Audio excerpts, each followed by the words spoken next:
Porque igual les comento, las clases las grabo y ustedes las pueden ver en YouTube, ¿ok? Por si, por ejemplo, quieren tomar anotaciones o quieren utilizar la información para hacer sus tareas, también se puede.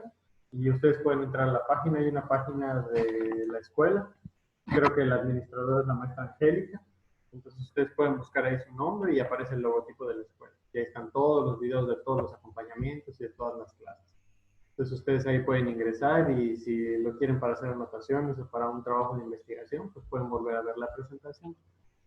Entonces les voy a compartir rápidamente esta presentación. Estos seres vivos microscópicos, entonces lo primero que vamos a ver es la célula, ¿ok?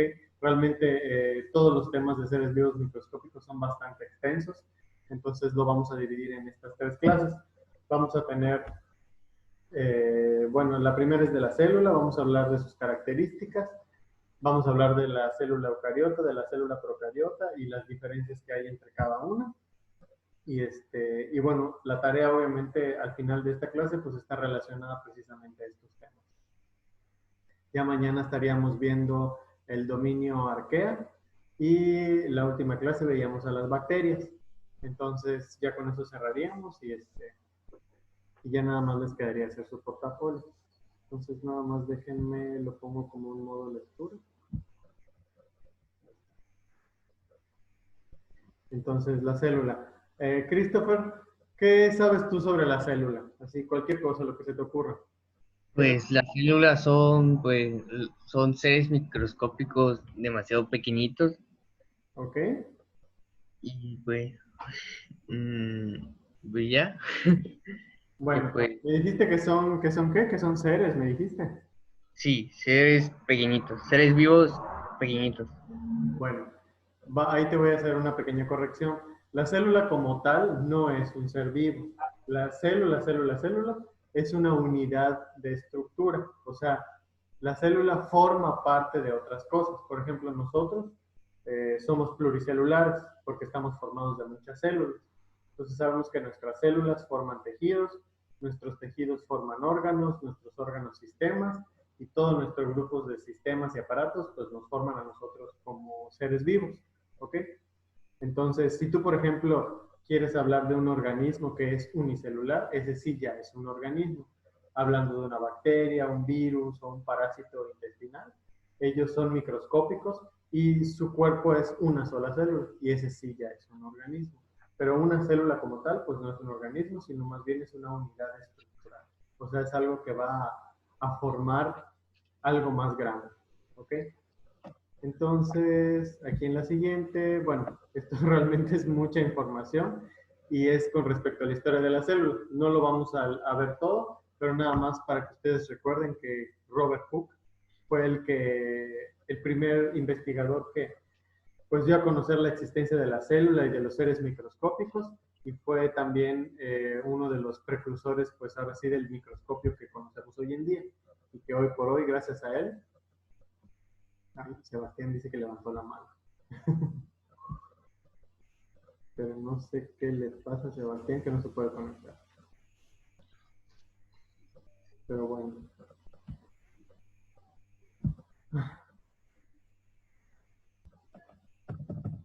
Listo. Perdón, nada más le estaba respondiendo a Sebastián. Entonces, realmente eso es con respecto a la historia de la célula, ¿no? Robert Hooke fue el que creó el microscopio, fue el primero en observar organismos microscópicos. Y bueno, tal como le comentaba a Christopher, ahí dice, la célula es la parte más pequeña de los seres vivos, del latín célula, que significa diminuto, y también pues está relacionado con la palabra celda, que pues que una celda pues es un cuarto bastante pequeño. Nosotros sabemos que la célula como tal, aunque es una estructura muy pequeñita porque es súper microscópica, está constituida de diferentes partes que conocemos como organelos y cada uno de ellos cumple una función diferente para la célula que la hace funcionar de manera adecuada. ¿Ok? Entonces, vamos a pasar un poco a esto. Entonces, Georgina, ¿puedes leer, por favor? Eso es lo que está en negro. Organismos unicelulares, formados por una sola célula, protozoarios y bacterias. Organismos pluricelulares, formados por dos o más células. Así es, tal como le comentaba a Christopher, si nosotros hablamos de un organismo que es una sola célula, pues ya estaríamos hablando específicamente de un protozoario, que son por lo general parásitos, las bacterias o hasta los virus, ¿no? Los virus pues no son células como tal, pero son unicelulares porque están formados por una sola estructura que es una célula, ¿ok? De hecho aquí lo podemos ver en este dibujito. Esos son organismos unicelulares. El que es como una mancha es una amiba y el que está aquí arribita es un protozoario, ¿ok? Son una sola célula, son súper microscópicos, solo los podemos mirar al microscopio, a diferencia de los organismos pluricelulares, que ya son más complejos, ya tienen órganos, tejidos, sistemas, y están constituidos de muchas células. ¿Qué características importantes tienen? Bueno, están formados por una sola célula en el caso de los unicelulares, se ven a simple vista en el caso de los pluricelulares, necesitamos verlos al microscopio en el caso de los unicelulares, dice los forman muchas células distintas en el caso de los pluricelulares y las bacterias pertenecen a este grupo en el caso de los unicelulares. Entonces es uno como para cada uno. ¿Okay? Bueno, aquí no se ve muy bien, pero bueno, ¿cuáles son algunos seres que son unicelulares? Es decir, que están constituidos de una sola célula. Son las bacterias en todas las diferentes formas y tamaños que tienen, que son los cocos, los estreptococos, los bacilos, las espiroquetas, todas esas diferentes formas de bacterias que pueden estar solas o pueden estar en colonia. ¿Ok? Tenemos a las levaduras no son bacterias, no son virus, son hongos, pero son hongos microscópicos. Otros organismos unicelulares también son las algas no solamente son las que conocemos del mar, que son las macroscópicas que encontramos en la orilla del mar, como el sargazo. También existen unicelulares como la marea roja, por ejemplo. Y bueno, y también están los protozoarios, que por lo general son, esa palabra protozoario viene del latín, que significa como animal primitivo. ¿Ok? Entonces un protozoario es más o menos eso, un animal que es muy primitivo, pero que es unicelular. El clásico ejemplo son las amibas. Las amibas las encontramos en los alimentos, son parásitas y pues bueno, es el clásico ejemplo de un protozoario. Si se dan cuenta, trata de asemejar la forma de una célula, pero aquí está. Más bien parece como una mancha, ¿no? Como un pegoste. Y de hecho se mueve como si fuera hagan de cuenta, como un pulpo, ¿no? Esas proyecciones que tiene como manchas, es con lo que ella se puede mover y con lo que se alimenta y se puede reproducir también. Entonces vamos a pasar a la siguiente. Y bueno, ¿qué características tiene? ¿Puedes leer, por favor, Carol, los que dice sin tejidos? Sí, maestro. Unicelulares sin núcleo definido, la cual son bacterias, es monera. Las unicelulares y pluricelulares con núcleo definido, que son protozoos, algas, y son protistas. Exactamente. ¿Te acuerdas de algo de esto? ¿Alguna vez lo vieron en la clase? ¿Qué te acuerdas de los protistas o las algas? Ay, que tienen varias funciones en nuestro ecosistema, sirven para muchas cosas. Creo que igual sirven, bueno, algunas algas, no todas, sirven igual como para medicinas del mercado. Exactamente, muy bien, exactamente. Los protistas, aunque algunos son dañinos, muchos son muy benéficos, todos son microscópicos y precisamente como dice Carol, pareciera que no son organismos muy importantes, pero realmente tienen un papel muy importante en el ecosistema. De hecho, ayudan a mantener a raya muchas poblaciones de organismos.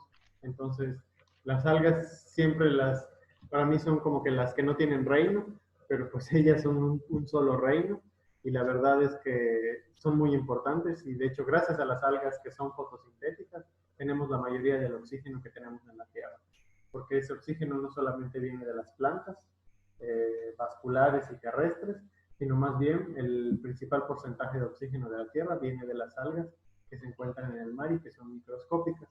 En el caso de los monera, pues ya son como que más bacterias, ¿no? En sus diferentes formas, bacilos, espiroquetas, cocos, estreptococos. De hecho, este que vemos aquí es como un bacilo, ¿no? Es la clásica bacteria que tiene forma de capsulita, ¿ok? Bueno, ya si nos vamos a organismos más complejos, que no nos vamos a meter con eso, pues son los que tienen tejidos. Están los hongos, que esos no tienen órganos, tampoco son plantas, tienen su propio reino.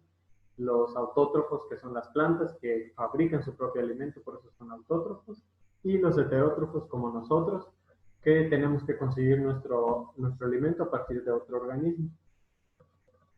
Bueno, con respecto a la teoría celular, ¿puedes leer, Gina, esos 3 puntos, por favor?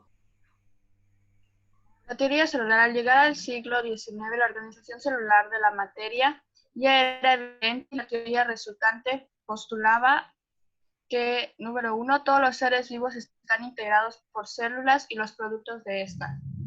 Número 2, las células son las unidades de estructura y función. En 1858, Virchow agregó un tercer postulado. Tercero, todas las células provienen de células persistentes a fines del siglo XIX. Se aceptó también que las células son la base para comprender las enfermedades, es decir, cuando la gente enferma es porque sus células están enfermas. Así es. Antes siempre era clásico pensar, ¿no? Por ejemplo, si pensamos en el siglo XIX, XVIII, de que, por ejemplo, tú te enfermabas, pues siempre se le daba como que algo así como místico, ¿no? De que, ay, seguramente te portaste mal y Dios te está castigando, o a lo mejor algo hiciste mal y el karma te las está cobrando. Y sí, aunque probablemente pueda ser así, realmente sabemos que pues las enfermedades están a la orden del día. Entonces, si tú, por ejemplo, a lo mejor ustedes no porque están muy jóvenes, pero por ejemplo, ya cuando llegan a mi edad, si por ejemplo tú tienes una mala noche, así que de verdad te desvelas, y al día siguiente te tienes que levantar súper temprano, aparte de que te sientes como vómito, estás así de que no te hallas y es muy probablemente que te enfermes, pues porque si tú tienes que trabajar al día siguiente y tienes que, ahora sí que mantenerte despierto y alerta, pues estás haciendo trabajar más tu cuerpo, y si no descansaste, se te bajan las defensas y normalmente de cosas que no te enfermarías, pues quedas propenso a enfermarte, ¿no? Entonces realmente sabemos que, tal como dice ahí, muchas veces te enfermas porque pues tus células están enfermas, ¿no? Tal, si por ejemplo ponemos el caso del coronavirus, el coronavirus afecta a las células respiratorias, es como un virus de cualquier resfriado, como la influenza o el resfriado común. Entonces ellas afectan las células del sistema respiratorio, esa es su forma de acción.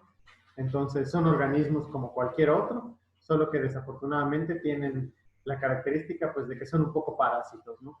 O sea, siempre viven a expensas de otro organismo, que en este caso pues somos nosotros. Entonces, bueno, ya no vamos a entrar mucho en la teoría celular, nada más algunos personajes de importancia son Robert Hooke, que ya les comenté, él es el que fue precursor del microscopio que conocemos hoy en día y el que conoció ahora sí que todo lo que tiene que ver con los organismos microscópicos. Después le sigue Schwann, que fue el primero en darle ahora sí que un modelo a los microorganismos, de darles esa forma de focos, estreptococos, bacilos, y Schleiden, que su principal función pues fue crear esta teoría celular, ¿no? O sea, cómo a partir de una célula se pueden crear organismos más grandes o cómo se dividen las células entre sí para crear a diferentes organismos. ¿Ok? Entonces, la célula procariótica. Christopher, ¿puedes leer, por favor?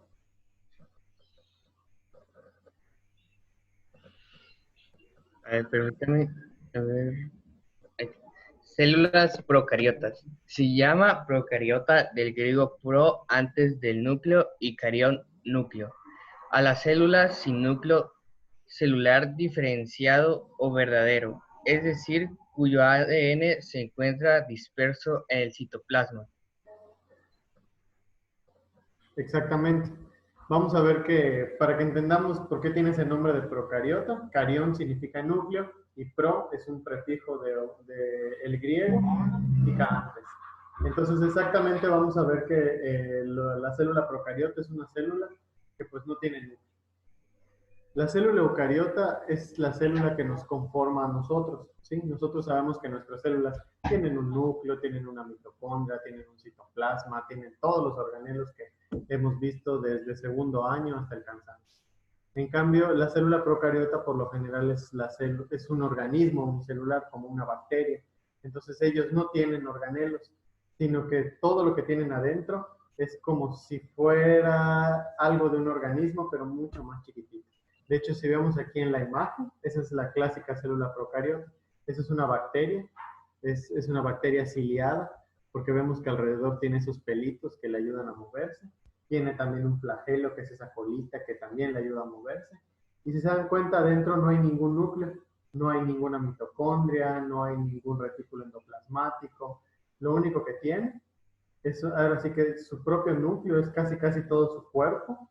Su citoplasma es todo el líquido que tiene adentro. Y lo único que tiene ya de similar son los ribosomas y la membrana plasmática. Pero vemos que no tiene ninguna mitocondria, no tiene retículos endoplasmáticos, no tiene nada de eso. Entonces es algo completamente diferente. ¿Ok?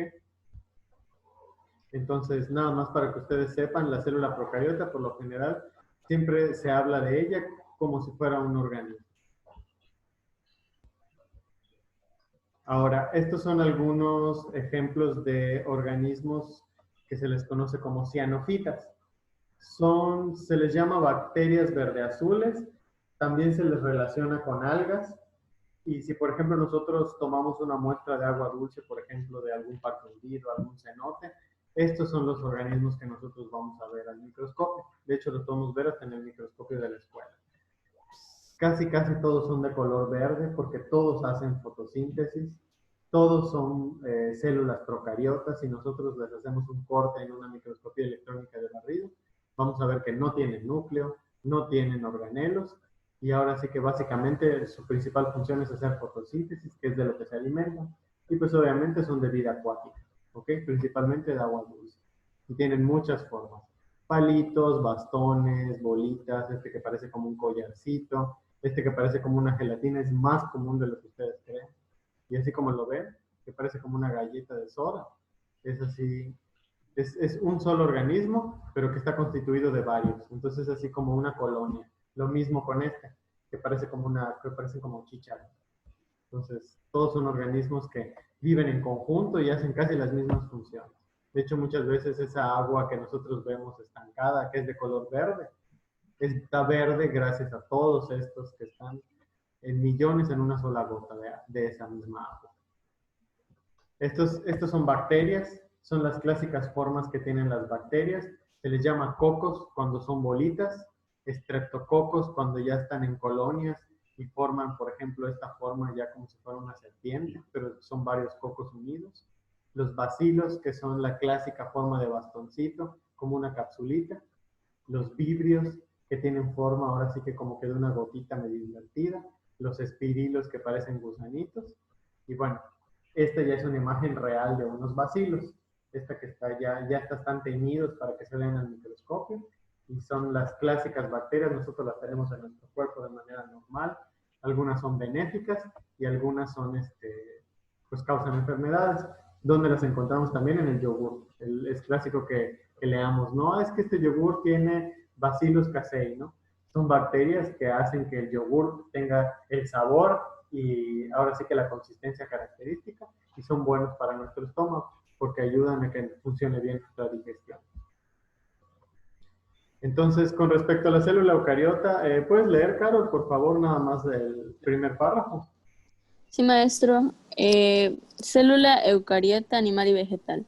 Son células que tienen un núcleo bien definido y delimitado.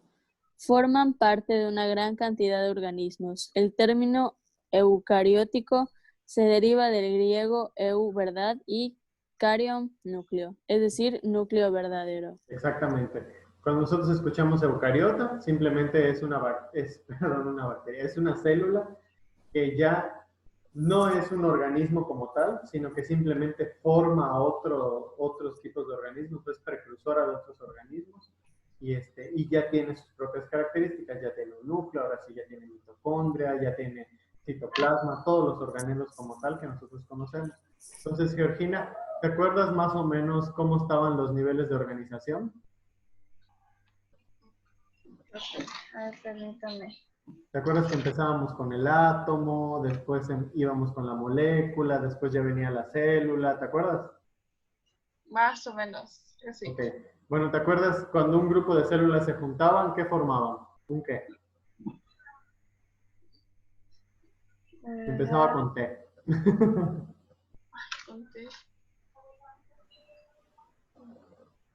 Formaban un tejido, ¿no? Sí. Y cuando varios tejidos se juntaban, formaban un ¿qué? Empieza con O. Órgano. Exactamente. ¿Y varios órganos que forman? Un sistema. Un sistema, exactamente. Y ya tú sabes que todo el conjunto de los sistemas que nosotros tenemos, pues ya forman un organismo. Entonces, si se dan cuenta, la célula eucariota como tal es solamente una pequeña unidad de todo lo que nos forma a nosotros. ¿Ok? Nosotros tenemos diferentes células en nuestro cuerpo. Si, por ejemplo, le tomamos una muestra a nuestro cerebro, vamos a ver que las células del cerebro son las neuronas, las de nuestra piel pues son las responsables del sistema tegumentario, tenemos otro tipo de células en el corazón, hay otras en el pulmón, o sea, todas las de nuestro cuerpo son diferentes, pero al final cada órgano y cada tejido es una célula diferente. ¿Ok? Entonces, más o menos, de hecho, la tarea que ustedes tienen que hacer es más o menos algo parecido a lo que están viendo ahorita en pantalla. Es este cuadrito que son las células eucariotas y procariotas. Entonces, tienen más o menos como las diferencias y similitudes.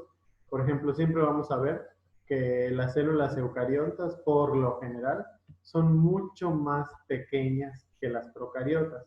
No se dejen llevar por eso de 10 y 100, ¿no? 10 y 100 micrómetros es mucho más pequeño que 1 y 10 micrómetros, ¿ok? Las células procariotas por lo general son un poquito más grandecitas, no siempre, que las eucariotas. ¿Qué otra diferencia hay? ¿Puedes leer, por favor, Christopher, las diferencias? Eucariontes. Presentan núcleo delimitado por la membrana celular. Ok. El ácido desoxirribonucleico ADN constituye a los cromosomas y se encuentra dentro del núcleo. Presenta organelos citoplásmicos delimitados por membranas. Se presentan en todos los reinos a excepción del Monera. Procariontes. No poseen núcleo Ni membrana nuclear.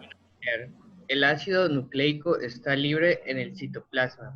No poseen organelos como las mitocondrias, el aparato de Golgi, el retículo endoplasmático, etc. Son células típicas del reino Monera. Así es. Vamos a ver que básicamente la información es un poco repetitiva, pero eso la hace mucho más fácil de asimilar, ¿no? Principales diferencias entre eucariontes y procariontes es la célula eucarionte siempre va a formar a otras cosas como tejidos y órganos, tienen un núcleo verdadero, su ADN está dentro de ese núcleo, tienen organelos como la mitocondria, el retículo endoplasmático, los ribosomas, y además están en todos los reinos. Sabemos que tanto las plantas, los animales, inclusive hasta las algas están formadas por células eucariontes. Entonces ya los procariontes, pues ya se refiere más a todos los organismos, como por ejemplo una bacteria, un virus o un parásito, que son todos una sola célula, son microorganismos. Su ADN no está en un núcleo, sino que está bailando adentro del animal, así como si fuera un intestino. No tienen organelos, o sea, no tienen mitocondrias, no tienen aparato de Golgi ni nada de eso. Y tienen formas muy diferentes en sus células. Ya vimos que pueden ser palitos, bastones, fideos, etc. ¿Ok? Ya se nos va a acabar el tiempo, entonces ya nada más les voy a mostrar unas últimas diapositivas. Esta es una imagen, esta es una célula eucariota. Aquí realmente la estamos viendo en un panorama bastante amplio, pero si nosotros nos acercamos, ahí se ve claramente el núcleo, y si se le hace todavía un acercamiento más o un corte, vamos a poder identificar los organelos que tiene. ¿Ok? Esto es igual parte de la tarea que ustedes tienen que hacer. ¿Ok? Es nada más la diferencia entre la célula procariota y la eucariota, pero pues aquí ya les hago la distinción entre la célula animal y vegetal. ¿Ok? La célula animal tiene todos estos organelos que vemos aquí, que los podemos encontrar tanto en la célula animal como en la vegetal. ¿Cuál es la diferencia principal? Que en la célula animal existen los centriolos que le ayudan a la división celular, y en la célula vegetal está rodeada por una pared, que es lo que le da esa forma pues como de un cubito, tiene cloroplastos para hacer fotosíntesis y tiene vacuola. La vacuola es lo que a la célula vegetal le ayuda a guardar agua, porque sabemos que las plantas están compuestas principalmente de agua y necesitan el agua para vivir. Entonces, esa es la principal diferencia. De hecho, aquí ya se hace la distinción, ¿no? La célula vegetal y la animal. La vegetal es la rosadita y la animal es la azul. Son exactamente iguales, tienen exactamente lo mismo. ¿Cuál es la principal diferencia? Esa burbuja azul que ven en la célula vegetal, que es su vacuola, que la va a mantener bien turgida y bien llena de agua, y los cloroplastos, que son esas cositas verdes que vemos ahí, que es lo que van a hacer que la plantita haga fotosíntesis. Nosotros no tenemos cloroplastos, pero sí tenemos mitocondria. Y nuestra mitocondria es lo que a nosotros nos da la energía. En cambio, en la plantita lo que le da la energía son sus cloroplastos. ¿Ok? Pues nada más. Yo estoy seguro que esto ya ustedes ya lo vieron y ya lo saben. Entonces, realmente nada más es recordarlo. Esto simplemente es, ahora sí que cada uno de los organelos celulares que encontramos tanto en una célula vegetal como en un animal, ¿y qué es? ¿No? El núcleo ya sabemos que es como el cerebro, lo controla todo. Las mitocondrias se encargan de liberar energía, la membrana celular protege a la célula, los lisosomas son como el sistema digestivo de la célula, el retículo endoplasmático es donde se hacen las proteínas, los ribosomas también hacen proteínas y los centriolos participan en la división celular. Así de fácil y sencillo. ¿Ok? La célula eucariota vegetal, sus principales diferencias con la animal es que tienen además una pared celular que las protege todavía más, cloroplastos que le ayudan en la fotosíntesis y la vacuola que siempre le va a ayudar a controlar el agua de toda la planta. ¿Ok? Esto ya es un sistema de clasificación de los dominios. Ya sabemos que con respecto a los animales microscópicos los dividimos en bacterias, arqueobacterias y eucaria. Y en eucaria pues están todos los que son organismos macroscópicos, plantas, animales, ahora sí que todo lo que sea pluricelular, ¿ok? Nosotros ya para las siguientes clases son bacterias y arqueas, que son las últimas dos clases que nos quedan, y con eso vamos a terminar. ¿Okay? De hecho, nada más para que ustedes vean la división. Entonces, ahora les voy a dejar de compartir la presentación y les voy a compartir la rúbrica nada más para que ustedes vean.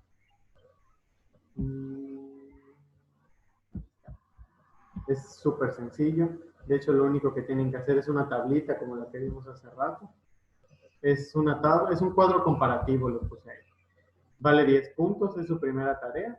Y ahora sí que tienen todo el día de hoy para poder hacerlo. Ahí se trabó mi compa. Ahí está.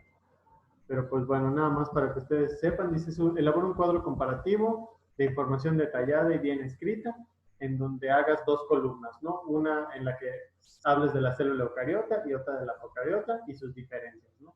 O sea, ¿qué tiene la célula eucariota? Por ejemplo, tiene un núcleo, ¿no? Describes qué es el núcleo, si la célula procariota lo tiene, también lo describes, pero ahora sí que bajo los términos de la célula procariota, ¿no? ¿Qué diferencias hay entre cada uno?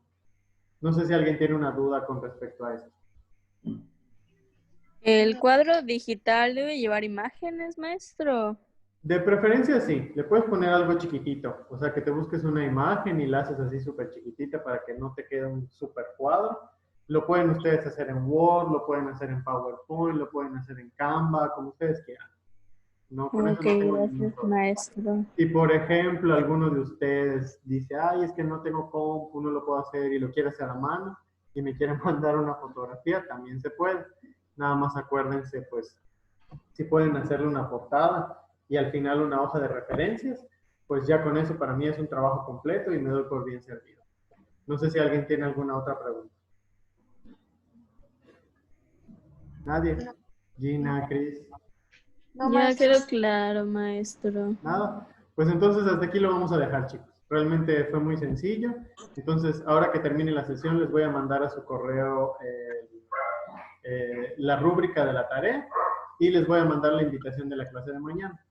Entonces, si ya no tienen ninguna duda, pues lo dejamos hasta aquí. Y pues nos vemos mañana. ¿Ok? Sí. Ok, maestro, gracias. Gracias, que pase buenos días. Igualmente, Nos un vemos. gusto.